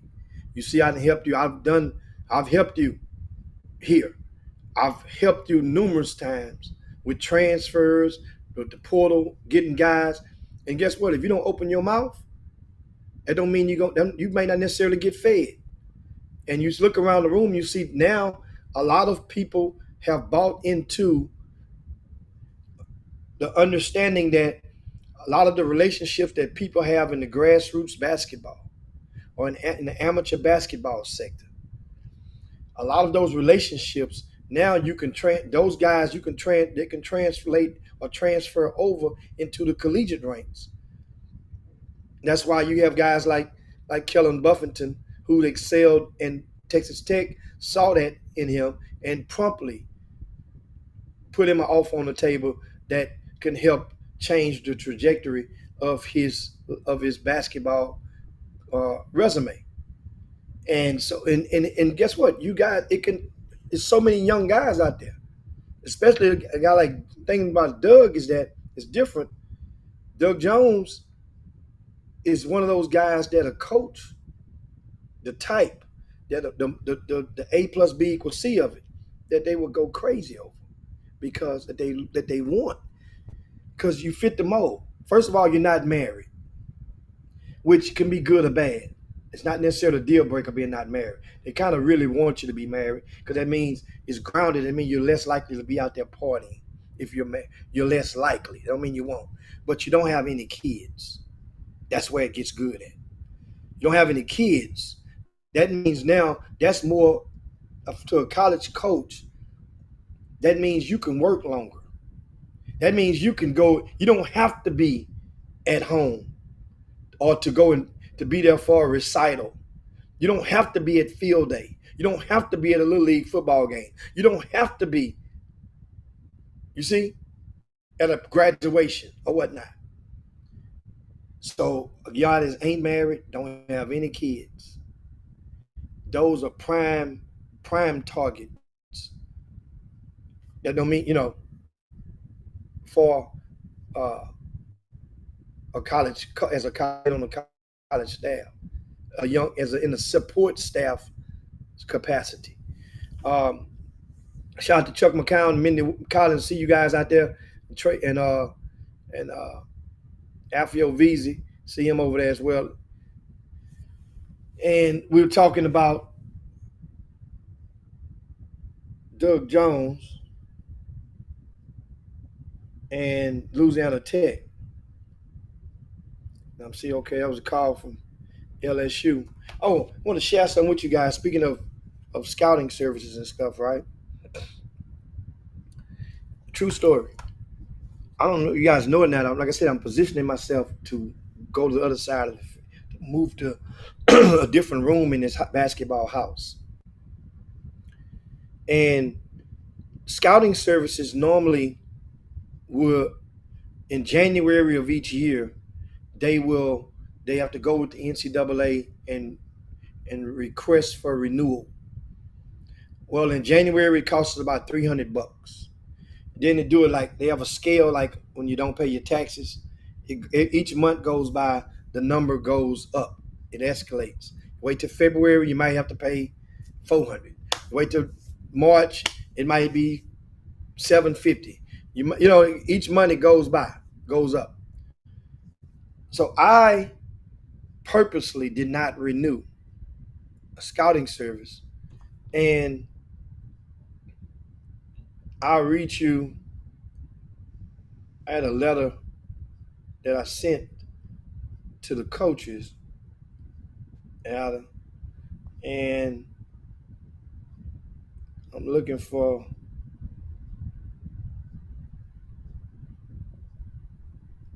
Well, can't find it. We'll say that for another day. But still, the conversation goes like this.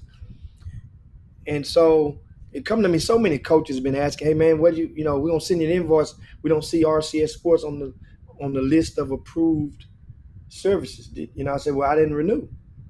I wasn't. If I don't renew, then that means it would enable me to do a lot of other things with colleges without being a conflict of interest. It would enable me to start going to, let's say, the Final Four as media, because you're not supposed to get a credential if you're a scouting service. It would enable me to go and have I can go and get advertisements from colleges and put on my website, because if I'm not a scouting service, just so many different things in a different space. Glenn Smith was smart enough, nephew Glenn, to do that about maybe 8 years ago. Leave it alone, and moved into a different room in the house, which he's prospering in a nationally or North American known commodity to the sport as we speak. But in regards to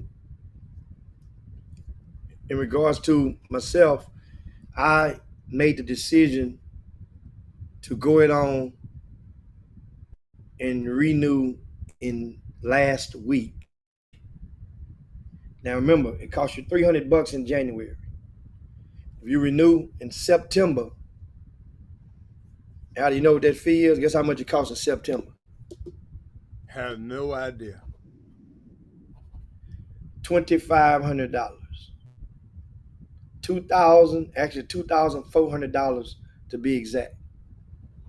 And I went on and done it because I thought about it. I said so many coaches and so many colleges. I said, you know what? Christmas time coming up, or with holiday time, as I like to address it. Ain't no sense in leaving that money on the table. They want to give it. They're gonna give it to somebody at an earmark. Let me go on and pay that money, get it right back, and some from a lot of those schools that want to subscribe. So that's what I've been scrambling and putting together. Because I wasn't going to do the cheat sheet book no more. I didn't need to do cheat sheet books. If I ain't had no service, so now I got to put together a cheat sheet book, and the high school gym times, which we are almost a month into the season of college coaches being able to visit a lot of kids on their campuses. But that's what things I've been doing as of now. I'm dead serious on the move, meaning that you guys want It ain't, the genie is out the bottle. Parents, as we talked about this before, Heather, a lot of parents, we try to give them intel on how to fight and help themselves to navigate through this stuff. We try to help the grassroots teams to look here. This is what y'all can do to to not feel like you're being strangled in this grassroots basketball scene and picking and choosing to play in this event or that event. Give you guys intel, but guess what? At the end of the day, no matter what, Rick Nelson said it best. You can give free events, and you can even let let the parents in free. People still gonna go where they want to go. Remember that. People gonna go where they want to go, and at some point, you let your people go. Let them go. You can't. You're not gonna. So that's what I mean by saying the genie is out the bottle in regard to that. So we have we're nearing the top of the hour, and of course we have one question for you, Adam. And Kevin Freeman asked, when does NBA training camp start? Soon. Soon. Well, media day for the Boston Celtics was the day. So there's a lot of media days going on right now. So they're cranking up. I think in a few days, something like that, actual camp. But a media day is the day. The Houston Rockets has unveiled their new arena. I haven't been there to see it. They've got it done already, right there by the Galleria. They got their new not arena, their new training practice facility, coaches' offices and all that. They say it's off the chain. Somebody was calling me about it. I'll get a chance to see it when I get back. But yeah, NBA. Google it, man, with your good Googling ass. Kevin Freeman, just go Google it. You'll find out.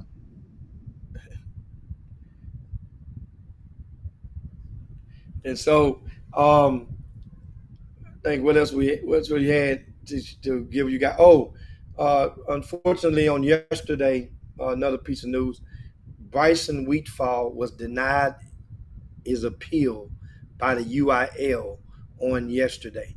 It's the young man who starred at Summer Creek High School, transferred over to C.E. King High School, where he is currently a student, and had been playing with them in fall ball season. Well, Bryson Wheatfall has been denied. The deck committee had denied him, unanimously. It went to the UIL, and they denied him as well. I think Doug Jones said he watched the hearing yesterday morning, and it was a 6-0 vote in favor of denial. That's unfortunate news for the young man. He's a Division I prospect. I know he had an offer on the table from Montana State, where he was scheduled to take an official visit. I'm not sure if that ever transpired.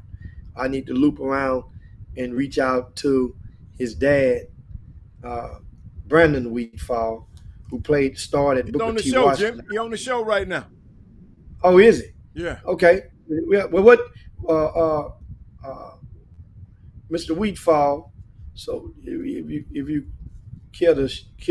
you do care to talk about it, what's the plan and what's next? And we can just let him. No, what we do is we give him his own microphone on another day. We let him call on in on Thursday. So the kid right now can't play basketball in high school in Houston right now. He can't play at C. King High School. So, but he can go back to the other school and play it? I know from what last I heard, I didn't call and check on it with the dad, speak on that. But last I heard, before this UIL appeal, they had gave him 30 days. He can go back and say, look, we let bygones be bygones, based on the intel. And I spoke to the dad back after the deck hearing. But I'm not sure if there's even an option. But I don't think that's, at some point in time, especially going through these hearings, you get to hear testimonies from this coach or this principal or this person, and at some point that's damaging or could be damaging. And it's like at that point, it's the point of no return. I don't, so I don't know, not sure if that is even a viable option for the young man. But I do know one thing. When I spoke to the father, my suggestion was really simple: commit to the college, and in that way, you can always change your mind. I don't know why so many people out there feel so loyal to a school or a coaching staff that ain't loyal to your ass. I don't. What For you the mean? do you know why? But what you mean? What part? What You say what I mean? Yeah, I don't understand what you mean. Once again, why are kids and families so loyal in the recruiting process? Who they loyal to? Process. If they were so loyal to them, when they commit, they would commit. No, when they do commit, that's the whole thing. When a lot of coaches' loyalty, when you commit, then, or when you're in the recruiting process, that is, before the commitment comes. In the recruiting process, you're honoring a lot of things, and your dates. You're doing this. You're following through, and when the commitment comes, you can't sign to the second Wednesday in November, right? There's been situations we've saw where a kid has committed and the school has went in other directions before the signing date. We've seen it happen. So that's what I meant when I said that coach, that loyalty. If you commit, then you got that part. They're not likely. Most coaches can't afford to bail out on a kid from out of H-Town because you don't know the allies that his grassroots director, his workout guy, his high school coach, you don't know the allies which they may have, and then they can galvanize against you, that college coach, wherever he may go, as well as that particular school. Yeah. So that's that's what I meant by it. And so, I know that the visit supposed to took place in September. Maybe it's this weekend to that Montana State. And there's a lot of schools. Once again, a guy like Wheatfall, if you commit, then you don't really have to play, because that college coach gonna tell you, no, we don't even care if you play or not. Now, if you don't commit, then you got to play somewhere. See, that's the whole trick of it, Adam. So what do you want to do? You got to make a decision, a family decision. Do you want to get stronger, get college ready, learn the plays and practice, be able to have that free time to be able to become that better athlete on your own? Or you go play at one of the, I would assume the all signs point to something like either a Legacy, Good Vision, I got a question. Somebody keep texting me and asking me, why was he denied? I didn't watch the hearing. Okay. So basically, when you're denied initially, there's a first process and then an appeal process. When you're denied initially, the charges are always the same. The charge is that you have to prove. The charge is that you transferred for basketball purposes. That's what the common charge is. Why you even at a deck hearing, because somebody claimed that you transferred for basketball purposes. Now you have to prove that you did not transfer for basketball purposes. That's where it gets tricky at. That's the tricky part. People have moved houses, relocated, thinking that you moved into the school zone. That's the way. But if you've done it, the verbiage is really tricky, and it's trappingly tricky. Did you transfer for basketball purposes? Then some people go in there, next thing you know, you go to these hearings, they have testimonies. I've seen screenshots from social media at different people's hearings before, comments from innocent bystanders in the stands. I've seen that happen before. That's why it's hard for those who are addicted to social media. It's very hard to make them move in a city like Houston. Now, DFW, not as much. A lot of coaches in DFW, look, it's like an honor among thieves in Dallas. Okay, thank you, Coach. Brandon, thank you, Brandon. He said the coach and the principal had it against us. I guess the coach and the principal from the school he left? I would assume so. Yeah. Brandon, is this the school that you left? The coach and the principal had it against you? Yeah, it had to be the school. It had to be, Coach. You want to be playing for the it couldn't be the school you're going to. Right. That's obvious. That's obvious right there. Yeah. That's crazy. And but don't nobody usually get approved, man, in those situations. Yeah, Jimmy, it don't. I mean, I'm just going the time that I've been really paying attention to it. You got to be very careful, man, about what you say, about the things you move, the way you move, because somebody gonna say something. He moving for basketball purpose. He usually moving for football. These people, you can't play around with it. You can't joke around with it. You just got to do what you got to do, man, and to get away from that situation. And I just don't understand why they do them kids like that. You know how I feel about it. You know how I feel about it. So but that's man. Good luck for the young fella, man. Man, go and do what you got to do because you a player, doc. And find you somewhere. If you want to play, you got options. You like Jimmy said, commit. Then you can always change your mind. And but if you want to play, you got to find you somewhere to play. And that's crazy. I just don't like how they do them kids like that. I know. I just don't like. Like I said, in DFW, it's not as prevalent. It's not as often. Come on, losing.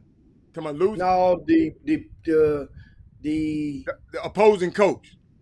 Yeah, not So not why Houston? Why Houston got Houston? Why they just coaches just haters? I mean, what's wrong with you, coach? These your dudes now. You deal with them. You've been dealing with them for 20 years. Now. Well, understand. One of the whys, it could be a variation of it, but one of the whys is give me one. Now, I do know I've gotten the answer from some coaches. Okay. And here's how it goes. Okay. Basically, if a coach that might have, let's say, for example, use a real live example. Let's say back in the days, back in 2003, Nick Wise went to, in 2002, Nick Wise was a freshman starting on varsity at Cinco Ranch High School. Nick Wise's dad got the head job and was the head coach at Hightower High School. They went to state 2 years in a row, 2002, 2003. Well, Nick Wise's dad built a house right around the corner from Hightower High School. It was a new subdivision that just got up, and they built a house. And Nick Wise, that's Greg Wise it is, Nick Wise was going to transfer from Cinco Ranch to Hightower. Hightower proclaimed that Nick Wise was transferring for basketball reasons. And this is his dad, his mom, his family had bought and built a new house, which they lived in eventually. And he got denied to play for Hightower High School. That backcourt would have been Lanny Smith and Nick Wise and Michael Ume. They went to state anyway, 2 years in a row. And my point is this. Just say if Greg Wise, do you think he ever forgave? Now, of course, the coach who was the head coach at Cinco Ranch at the time,